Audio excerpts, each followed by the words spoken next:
Baleke is standing by for us. Michael, a very good morning to you. What was the cause of the explosions?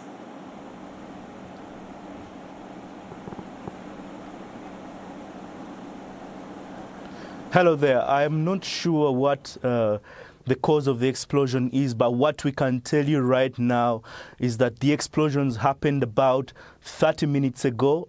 And these are two different explosions in the city.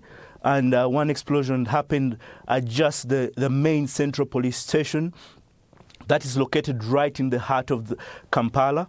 But what we know also is there's another explosion that happened just right outside the Justice Ministry. The Justice Ministry is also close to the Parliament of Uganda. What we know is that these explosions were massive. They were big, that some people we've talked to said that they have actually shaken many of the buildings around, and we've seen some glass that was shattered. But also we have seen some people lying on the ground. We don't know yet whether they are dead or not, and we're yet to get a report from the police.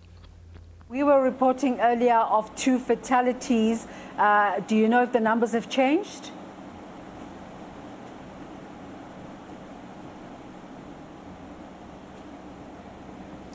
Come again? We were reporting of 2 fatalities. Has this number stayed the same or has it changed?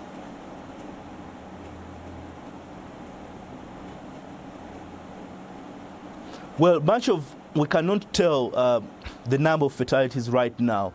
What we know is that on social media we have seen some bodies being carried away. We don't know, we cannot confirm whether these people are dead or alive. But what we've seen, that we have seen several bodies lying on the ground, and these are from the pictures that have been shared on social media. And the police is still tight-lipped. They're trying to cordon off the areas that where the explosion has happened. We also understand right now that the police is evacuating Parliament and the buildings around so that investigations can begin. But what we don't know yet is how many people might have died. But we know people have died, but we don't know how many people have died because we've seen several bodies lying on the ground. So we're yet to get a full police report on this because, as you know, the explosion just happened 30 minutes ago, and we're hoping that maybe as the day goes on, we could know first of all who is responsible for these explosions and what really happened. Michael, are you able to give us a sense of the political climate in Uganda at the moment, just to try and get a sense of why these explosions came about?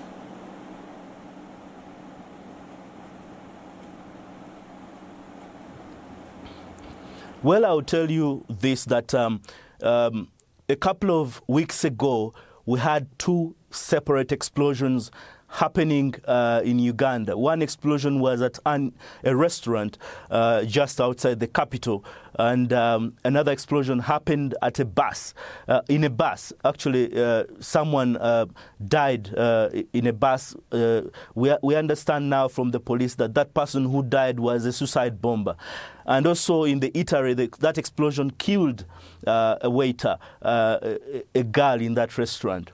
Police said when the first explosion happened weeks ago that these were the people who were responsible were elements, what they called local terrorists or local terrorist groups that had set off this bomb. But after the second explosion, we understand ISIS claimed responsibility, and as you may know, Uganda has been fighting off some ADF rebels. These ADF rebels are now linked to the ISIS group. And now, definitely when they claimed responsibility, there was some kind of interesting, what's going around, because the police at first said it could have been the opposition pressure groups in government, in Uganda.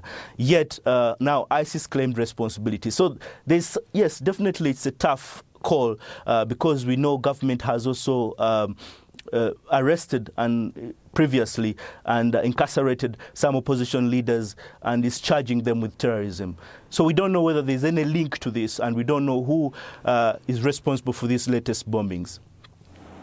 Well, thank you so much for giving us that brief update. Of course, we'll get another update from Sarakimani, and when that happens, we'll bring it to our viewers. 2 explosions in the Ugandan capital, Kampala.